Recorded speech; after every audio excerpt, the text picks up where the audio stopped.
But he do it like this, he can remember things in less time. So this is about small password. So which one is better for my opinion?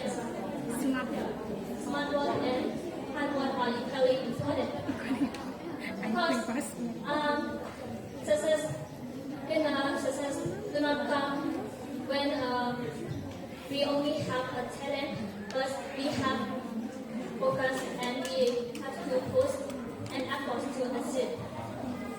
So that's why password and smart word are not enemy, they are partners. So now let me conclude.